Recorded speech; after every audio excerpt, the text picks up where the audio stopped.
a fountain of wisdom in these politically uncertain times. Ndu Oko, Nigerian by birth, Kenyan by choice, communications expert, Pan-Africanist, a truth seeker and believer in people power, and Eric Latin, agent provocateur, the man in the chair, seasoned journalist, news hound, a man who believes in punching up, not down.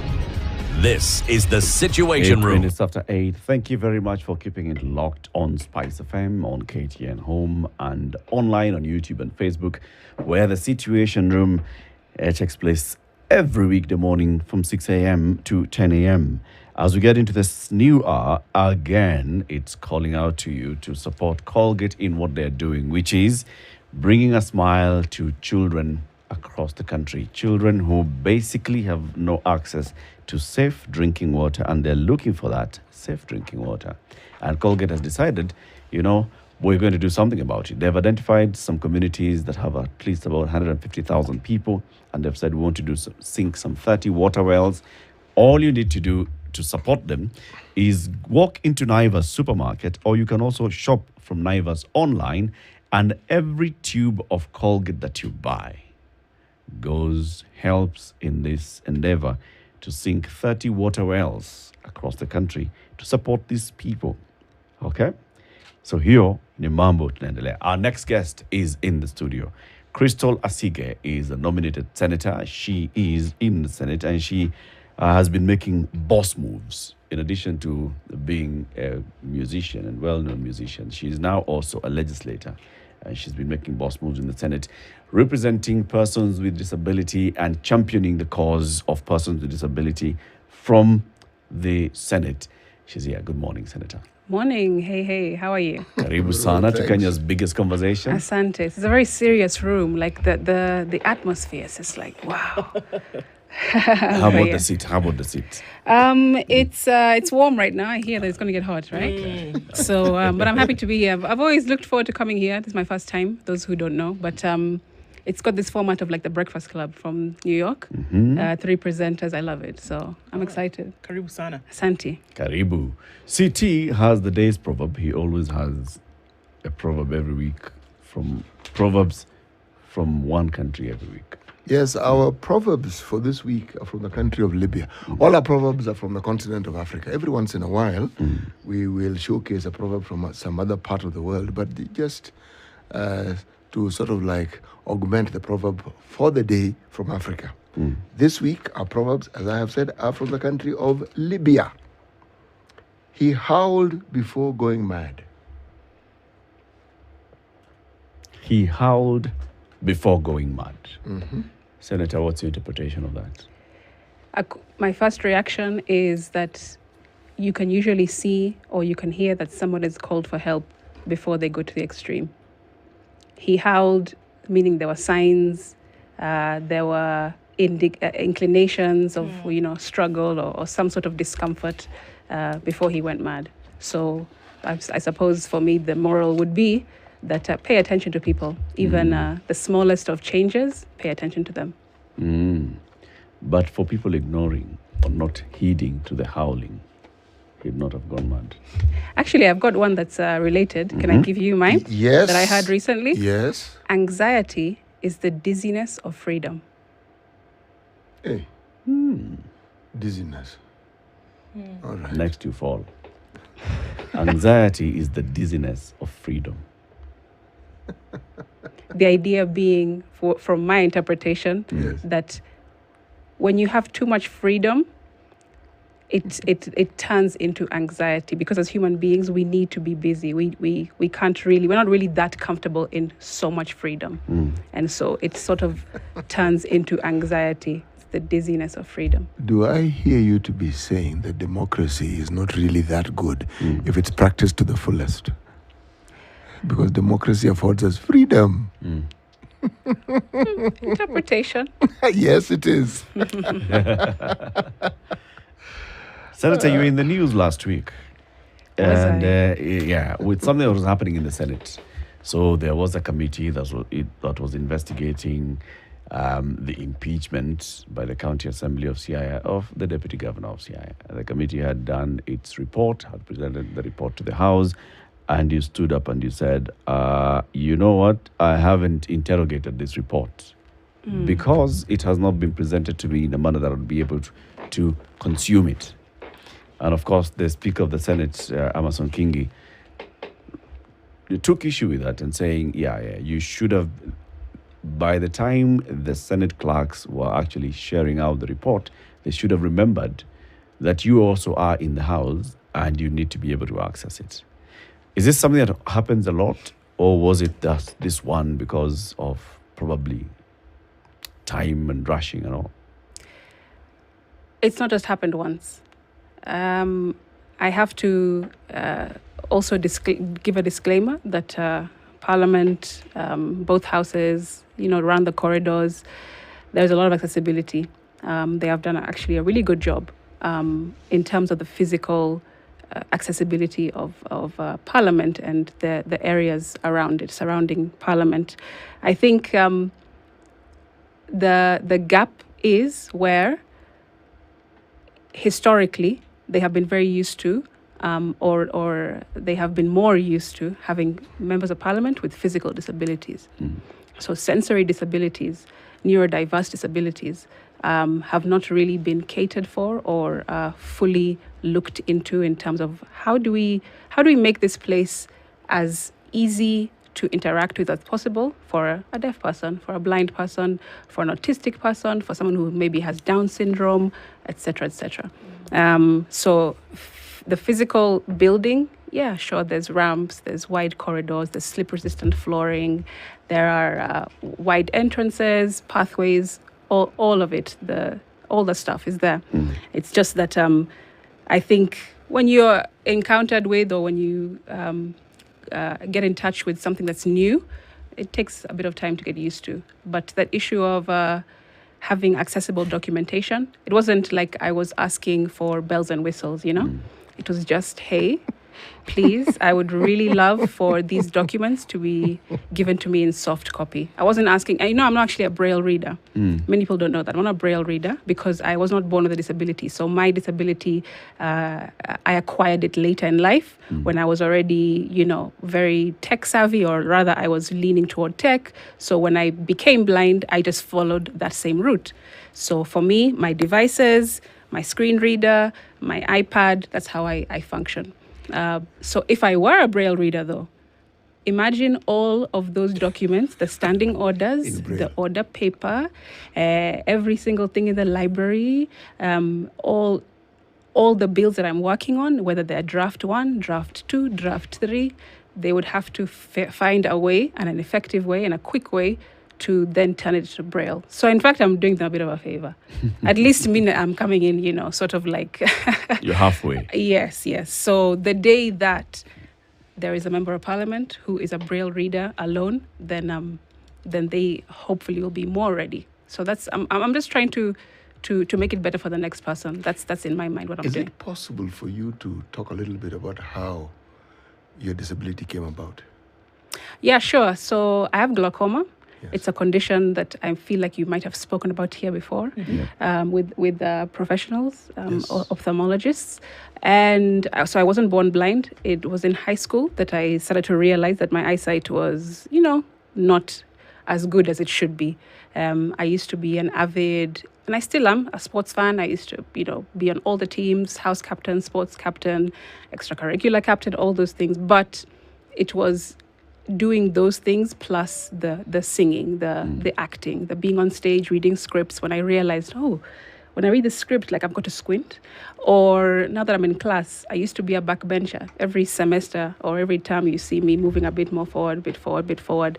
And then I would try to cope by doing things like hiding, basically. Hiding in the sense of, no, sir, I don't really want to talk today. Or coming late to class because I know that the first person, when you come on time, you'll be asked to stand up and read, the prayer or something. So I used to have these coping mechanisms so that nobody would really know.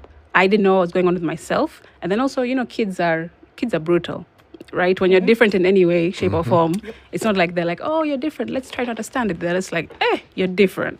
Let's tease it.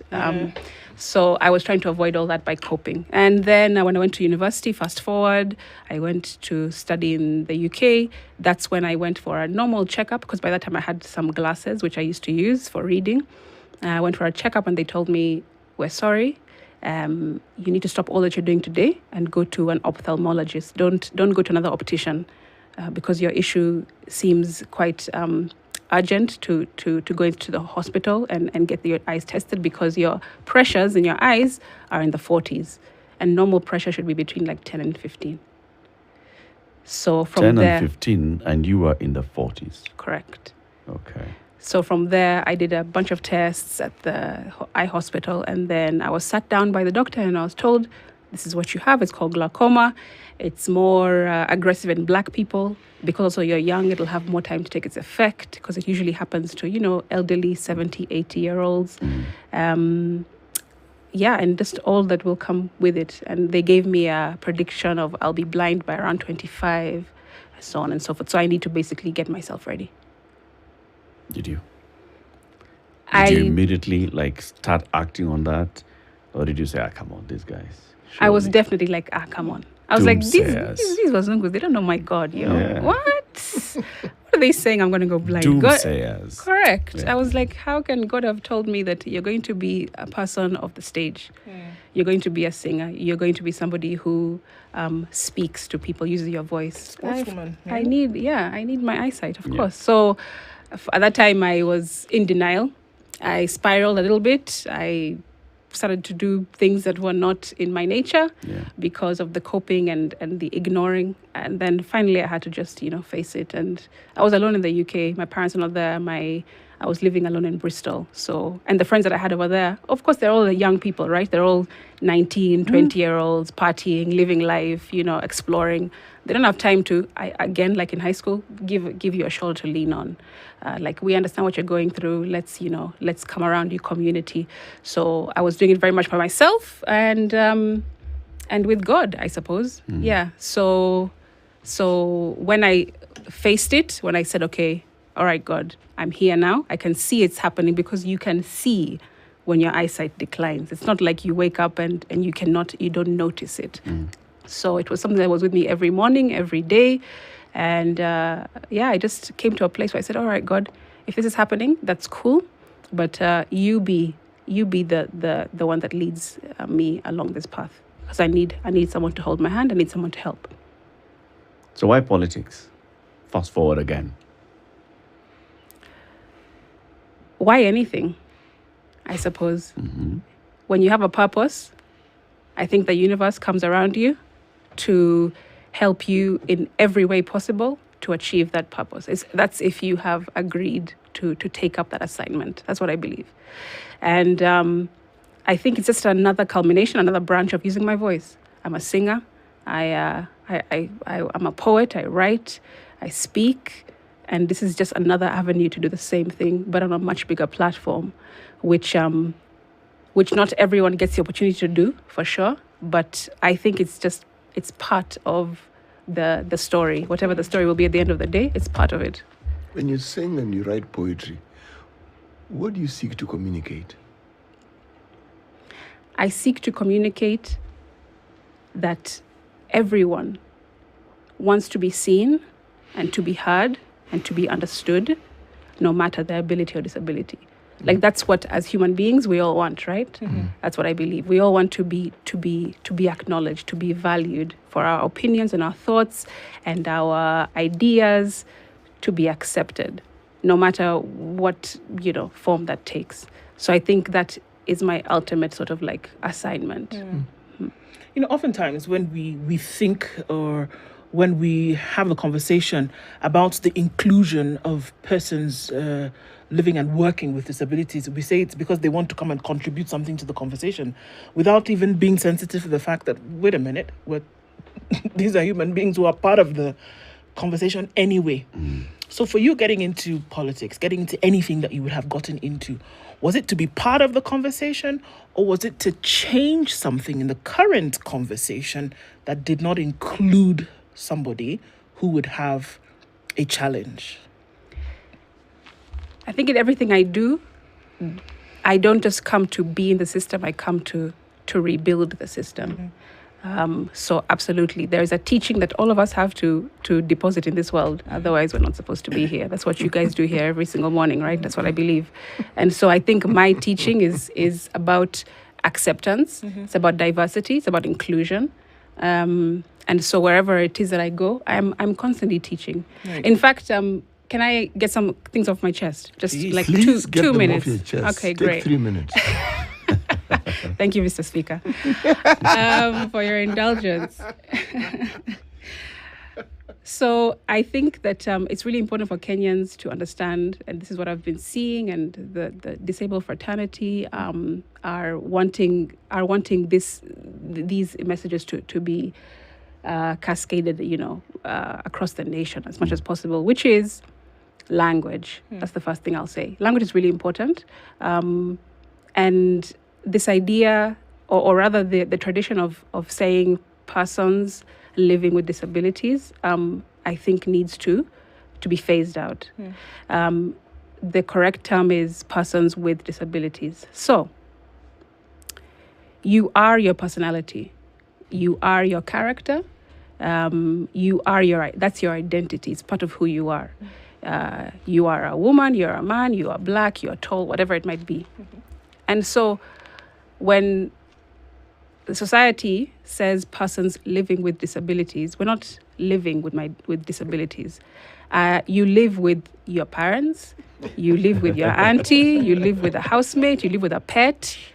But a disability is not something that you live with. It's not something that's outside of who I am. It's correct. It's just like my personality, my character, my disability. So since, of course, Kenya is a signatory to the United Nations Convention on the Rights of Persons with Disabilities from 2008, and that is how it is. The terminology is very clear. It's persons or people with disabilities, not living with. So number one, Kenyans, kindly, let's try and drop the living with that in mind. You're not living with blackness, you are black, for example, right? And then the other thing is euphemisms, okay? I don't know if anyone is close to the internet, if you can pull up the meaning of euphemism. Or I can actually, let me ask Siri to assist. Okay. Hey Siri, what's the meaning of euphemism? Euphemism means a mild or indirect word or expression substituted for one considered to be too harsh or blunt when referring to something unpleasant or embarrassing. Did we hear that? I can repeat it. Good. A mild or indirect word or expression substituted for one considered to be too harsh or blunt when referring to something unpleasant or embarrassing. Correct. So with that in mind, euphemisms are usually used, for example, to talk about sex. It's something that we're a bit embarrassed about, so it's a milder way to describe.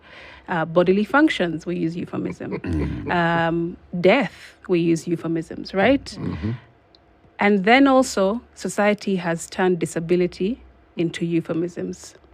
Handicap, the word. I did some research a long time ago. And it seems to stem from a time where in the horse races, rich men come together, go to the horse races.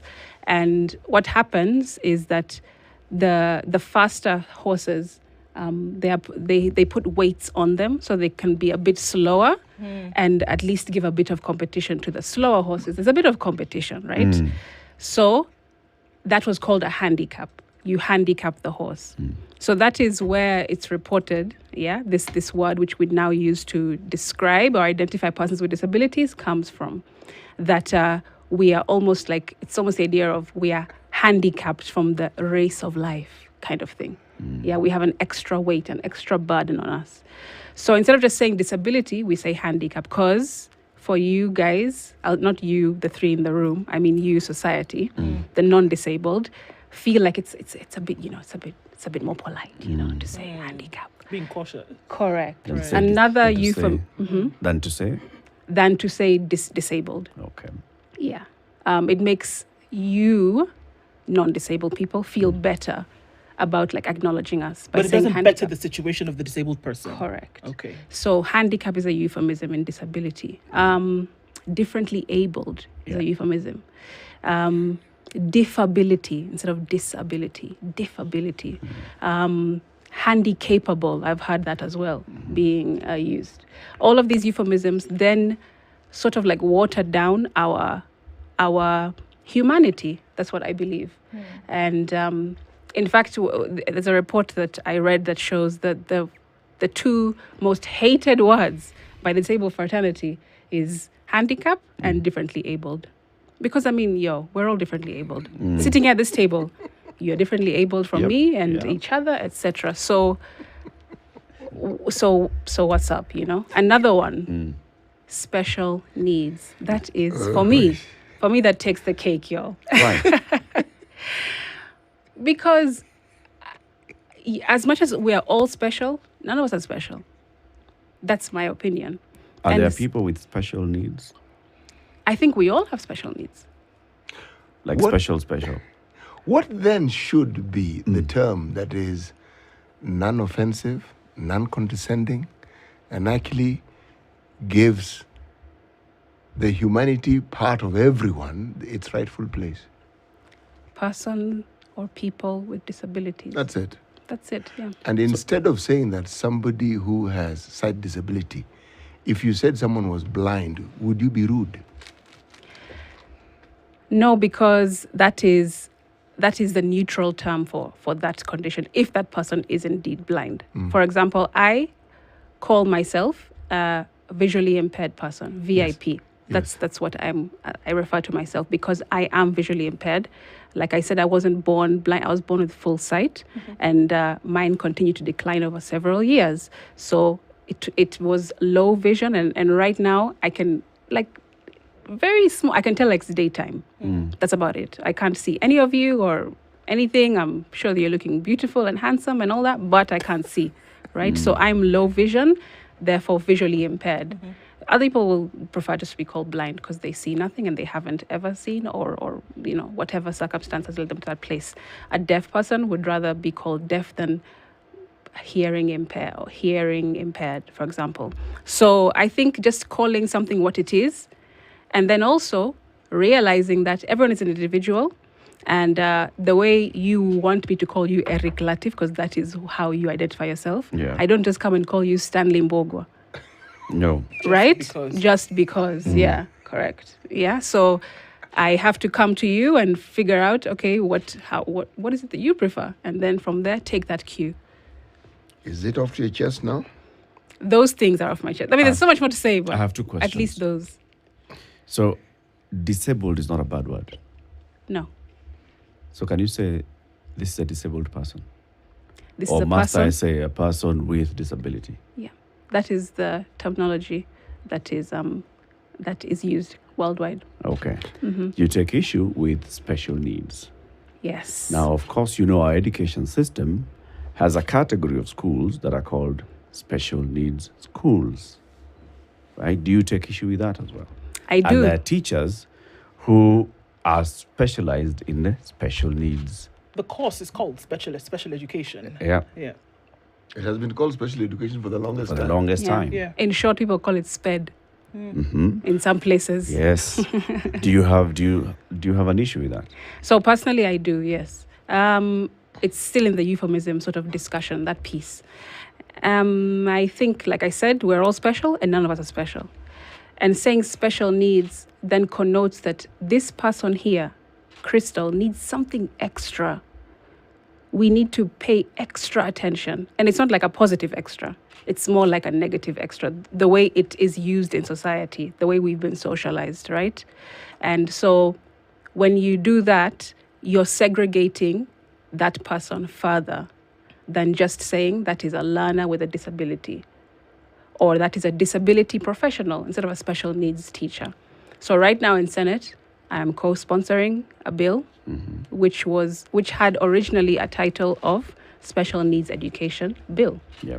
I came in and I kind of like rocked, shook up the place And I said, yeah, well, according to this research, and this is what's happening around the world, progressively speaking, XYZ. I did a whole presentation. I did all the stuff. And I said, if we are writing law that is supposed to be progressive, that is supposed to be forward-thinking, we need to make sure that language is also considered very, very strongly. This needs to turn into learners with disabilities. Okay. Yeah, So now the bill is the Learners with Disabilities Bill. correct. We'll talk about that and many others after this break, but let's take the break. 27 minutes to 9, our guest is nominated Senator Crystal Asige, who is here with us in the studio. As we take this break, we'll be back shortly on Spice FM, KTN Home and online.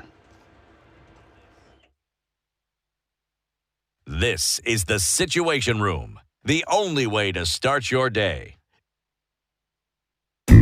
It's that time again when Situation Room, Kenya's biggest conversation. Brought to you by Colgate.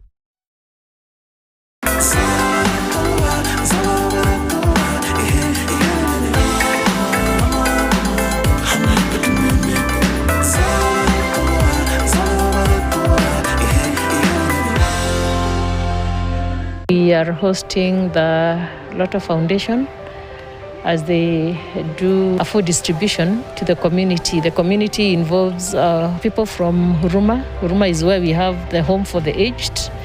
So quite a population from the home are getting the gift packs. Most of our children come from Githogoro and Huruma. These are informal settlements. Honestly, these parents have not been working. The number of children that will come to me, even the ones who are not in school, and tell me, Mwalimu, we have not fed for 3-4 days, is quite huge.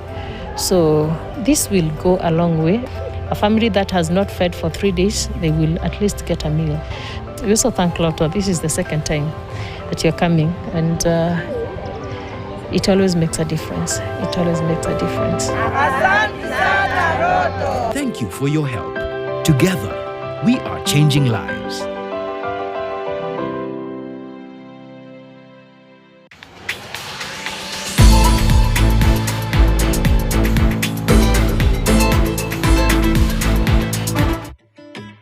If she had all resources, she'd write a book. The most amazing show in the land, our Africa TV show. But everything's not going well. Stubborn Dr. CEO Mac Foundation, Rasha Kellege.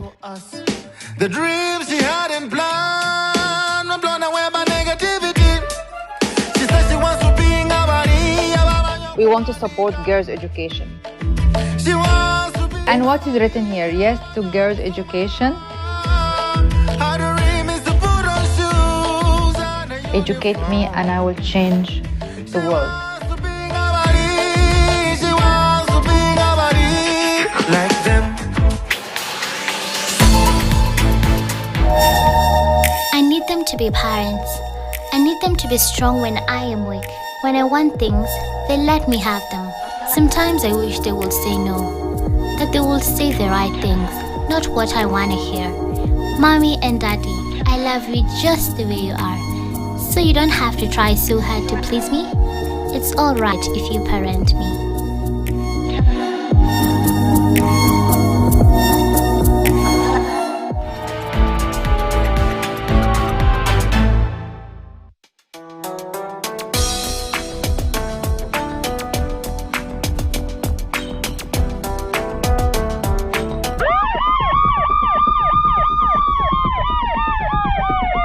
At the Manila Film Center, where a bus is currently parked and is being held hostage by an armed gunman. If you all still want to see your parents, you better do exactly as I say!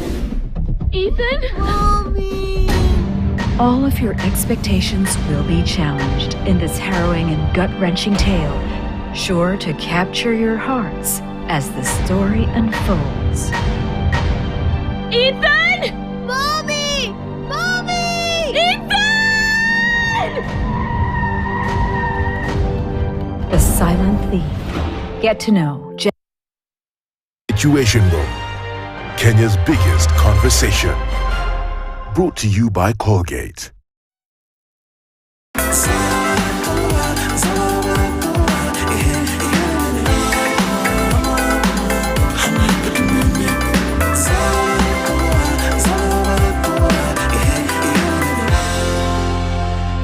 traffic is getting into the city, and it's also looking much better as you come in from Kitisu, past the village market, and then out towards hospital. You should be fine there. James Gishuru over the drift is still very busy. That's in and outbound traffic trying to head on to Wayaki Way.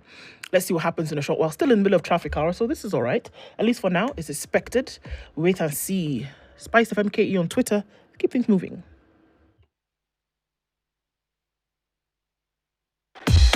Welcome to Spice FM, the best exclusive radio station bringing you the best mix of the best music ever. Mature, intelligent talk every morning. Spice up yourself.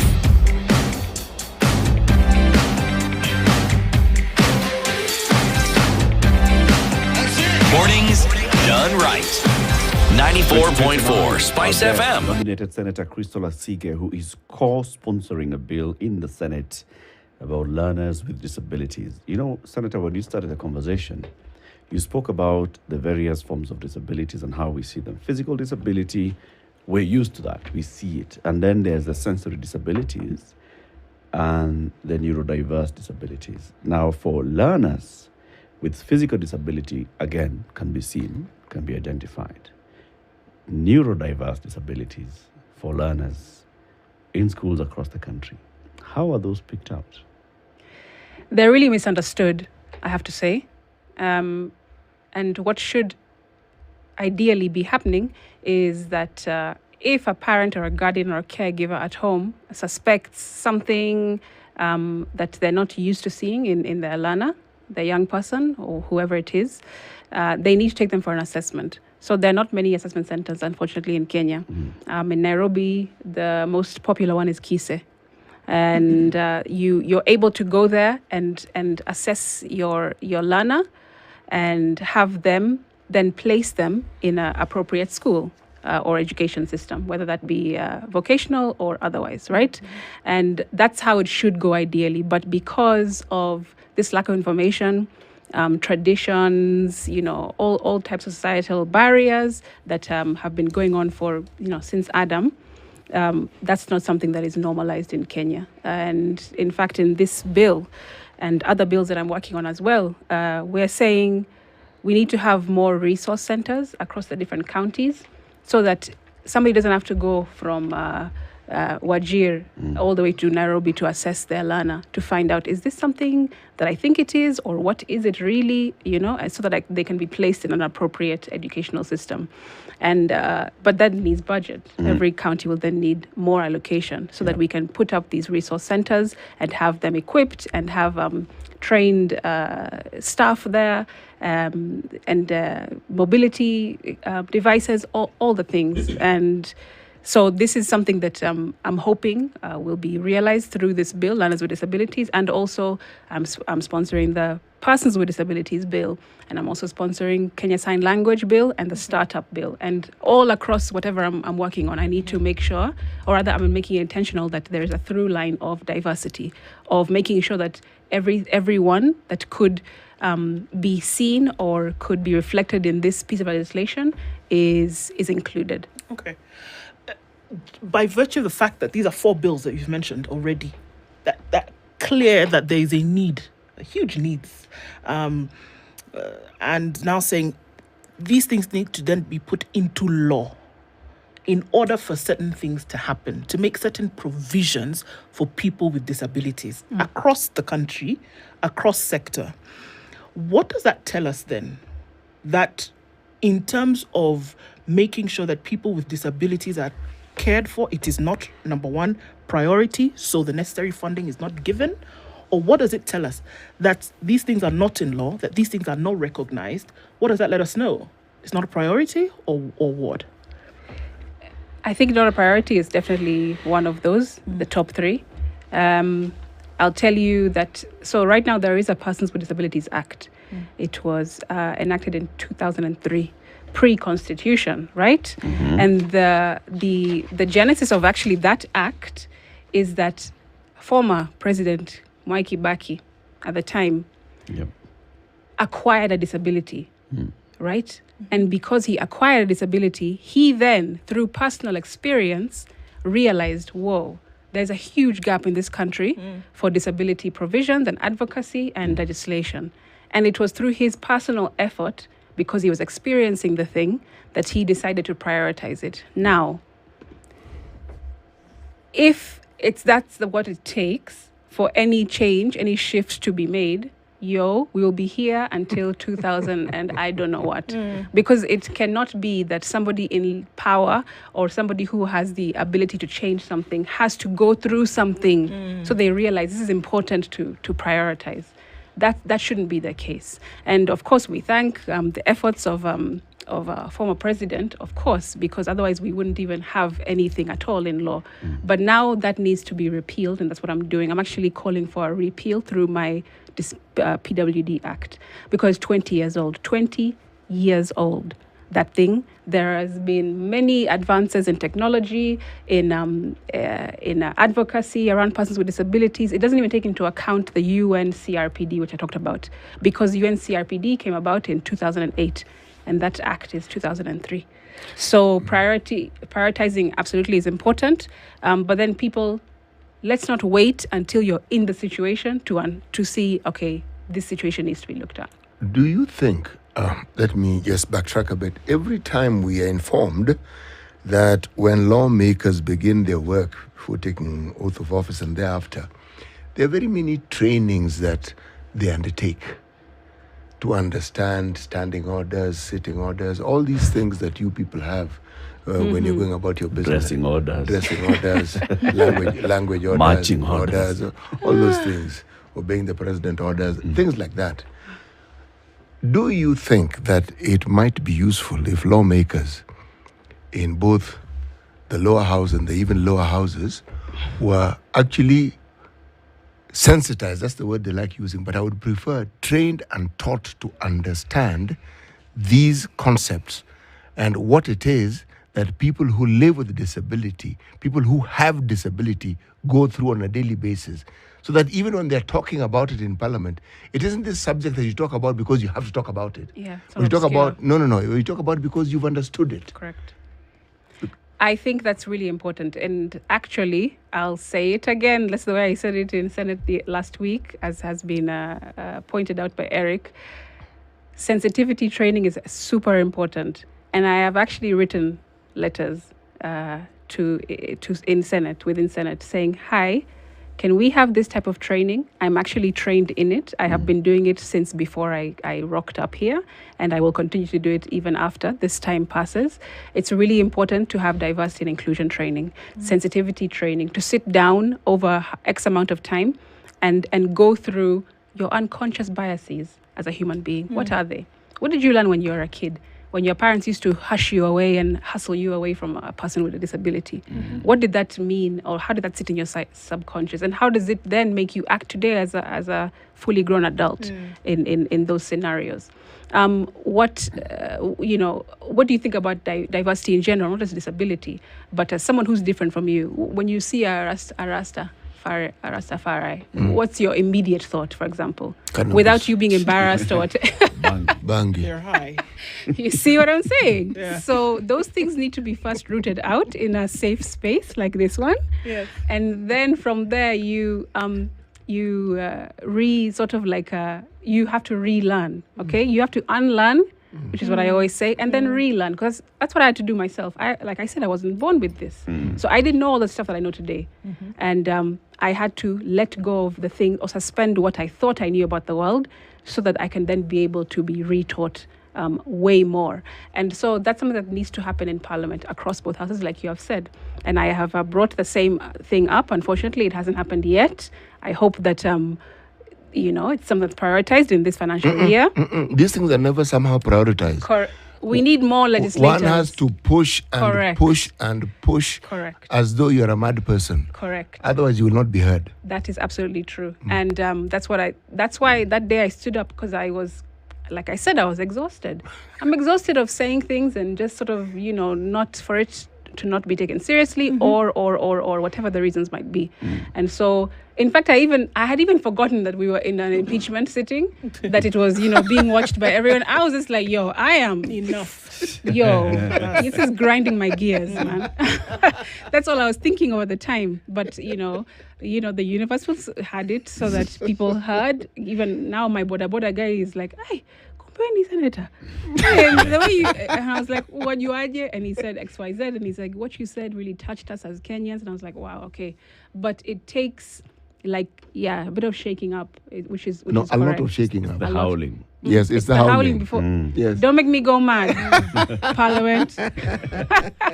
How should this be secured for posterity? Is it through amendment of the standing orders to make sure that at the beginning of every session of Parliament, there is this sensitivity training or workshop? Yeah. I think, there was an induction that happened in Naivasha when we all, first started back in September or October. Yeah. I think part of that needs to have a serious session on disability, on diversity and inclusion in general. How do we make this place more diverse? How do you think, as a legislator, in a more expansive way, so that when you're writing legislation, you are thinking about all the different types of people that this is going to affect, not just the typical middle-aged, abled man, because that's ableism, right? There's a term called ableism, and that's what it is. It's that we think and we act and we do and say according to what is, in quotes, normal, which is usually a middle-aged man. Right, and so we build a society around that.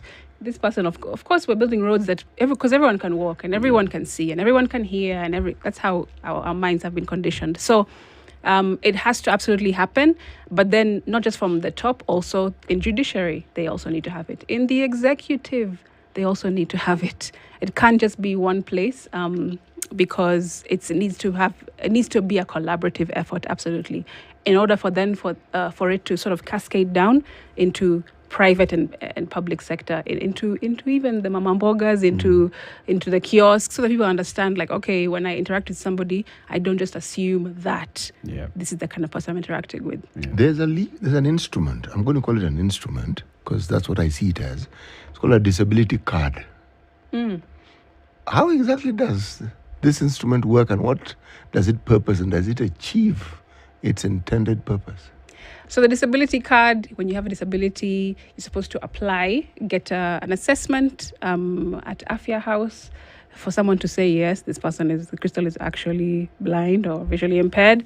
And then after all the processes, you apply then to National Council for Persons with Disabilities, and you get this disability card. And the card essentially is supposed to give you benefits, give you at least allow you to be identifiable as a person with disability, and all the well, do I call them perks? Not really, but you know what I mean, therein. And what are they, these perks, these benefits? What are they? So, for example, tax exemption is the biggest one. If you're in employment, which is actually really unfortunate, because right now, when I did my research, stats show that in Kenya, there are only 361,000 PWDs who are employed. And the employment in the public sector or private or both? Both.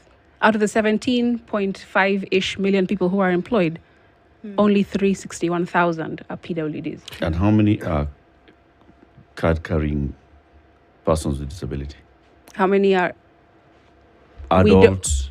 How many registered persons with disability who would be employed? How many are we talking about?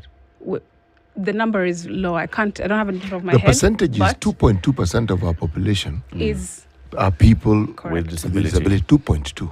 So if you do the maths, and that is also is also refuted, by the way. But go on. Yes, it's probably more. Correct. Yes, because it's like if you look at our population, you talk about birth. Those that are recorded are just a percentage of those who are actually born. So not everybody who's born gets into the system. They may get into it later. So if you're talking about newborns, sometimes, again, as you say correctly, the figures may not represent the truth. But let's go with 2.2% for purpose of the discussion. Correct. Okay? Now, I am concerned and I'm interested in finding out how exactly it benefits the person with the disability. Yes. Because, okay, the card has been there, it was intended for a purpose. There are perks. Mhm. Okay? Tax exemption, that's one. What That's else? one. So tax exemption up to 150,000. That's the threshold. If you earn Oh, so anything if- below that, you yeah. do not pay tax. When it comes to 151,000 and above, then you get taxed as normal. And the PWD bill that I'm drafting, or that is in second reading right now, has actually a provision for that. I am proposing to raise make it that ceiling. correct. Yeah. So that's one. Number two, you are able to access tools of trade through the National Council of Persons with Disabilities with this card. Those tools of trade are a bit, okay, I'll just say painfully sort of like limiting for me. They include a salon kit, or you can get a sewing kit, you can get a knitting kit. Shoe mending kit. That's not even there, bro. It's not even there. You can get a couple of farming tools.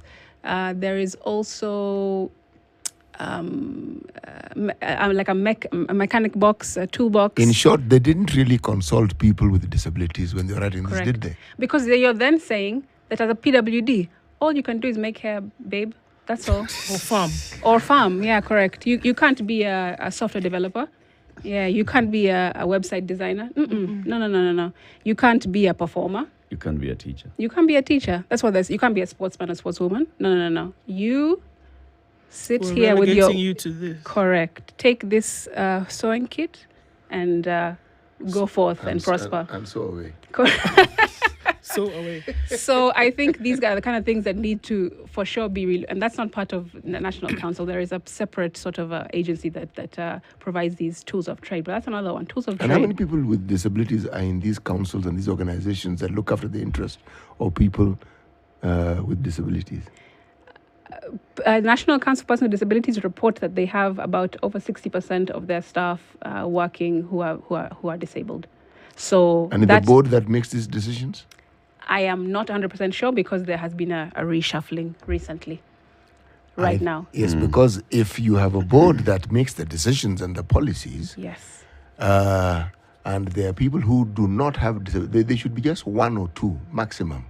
The rest of the people need to be people with disabilities, because it is you are talking and discussing matters that pertain to them. Correct. Yes. So we need to be in those seats. Yes, and you need to be the majority because your voices need to be heard. Yes, and so in the PWD bill, that is a provision that I have put in there, that there needs to be a categorization or how you constitute the National Council Board has its provisions within the PWD bill that I'm drafting. So within that, there's also something that I also want to educate people on, which is discrimination within disability.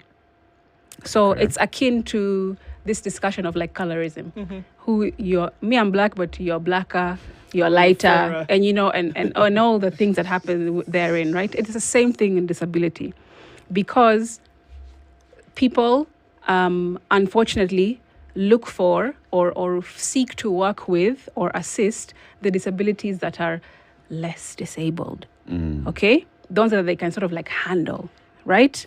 So you'll find companies who have quotas or policies on diversity, and they're like, yeah, we have 4 persons with albinism in our company.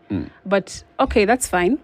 Albinism is absolutely a disability. However, that means that you're not really making the biggest effort to make your organization inclusive by putting in a lift, by making sure that your documentation is accessible, to make sure that you have strategies in place to bring in more diverse disabilities within the organization, for example, right? So people, unfortunately, and I go around telling people all this all the time, which is you cannot discriminate within disability. Okay, it's already a tough journey, okay? Don't then say, oh, but hiring a visually impaired person will mean I've got to hire, their guide, and that means that I'll have to buy software, special something special for that. That's what people think, though, and so it then makes them shy away from actually being diverse and actually being inclusive. Sure. So when you have discussions as a business about making money, you bend over backwards if it means your profit margin will go up, isn't it? Yes. Now precisely, because you see the benefits. Yeah. Now, how do you get people to see the benefits? Because it is assumed that somebody with disabilities is not a complete human being. Mm-hmm. And so the perception is that they shouldn't be considered in the same vein as others are considered. Now, this really is the fight in my mind. How do you get people to stop talking about human beings all being equal and actually getting to the point where you actually treat them and you consider them and their needs and their diversity in the same way you consider everything else? So diversity, there's reports that show, research shows that the more diverse you are as an organization or an institution, whatever it might be, it's not just the right thing to do, but it's a smart thing to do for productivity. The more diverse we are here in this room, the richer our conversation will be, right? If we were all Eric Latif, it would be an echo chamber in here, right? It's good that we are not, or we are all from different places, different experiences, backgrounds, and so on and so forth, ideas, opinions. And that's what makes this show. Same thing in the workplace or parliament or wherever. Yeah. If you have more diverse workforce, then it increases productivity, it increases creativity. Correct. All of those things. For example, innovations that have come from, have been inspired by disability. Text messaging was created as a solution for a deaf person trying to communicate. I think it was in the 70s or 80s. Of course, a deaf person cannot pick up the phone and ring, so they needed an alternative. And so the creation of text messaging came along. And now in 2023, all of us in this room text like there is no tomorrow. In fact, we prefer texting than calling. It's our primary mode of communication. Correct. Yeah. And so that is a best practice because it is a solution for somebody who needed a problem solved, which is all a disability is. I am disabled to do something, so I need a solution to this problem. Right. When you think that way, then you become more creative and then you think of a solution that then helps everyone. Same thing with the remote control. It was an innovation for, I believe, it was an innovation for mobility. Instead of standing up and, the old box, our old analog TVs, instead of standing up and, moving the whatever and pressing the buttons to change the channel, whatever, a remote control was used. And now we are all sitting in our recliners doing the thing with our remotes, right? Yeah. There's so many examples. The automatic car. It's all about inclusivity. Yes. Think broadly. Correct. Make sure that you're diverse. Correct. Senator. And you will actually see the results double. Yeah. It's good. It was good having you here. You said it was the first time. It's not the last, right? So I've only scratched the surface. There's many other things that are on my chest, but Yes. but yeah, I'll be back. We will invite you. Thank you very much, guys. Senator Crystal Asige has been our guest. Keep it here for more conversations. It's 9 a.m. Time for the news. Participates in corruption. He is fired.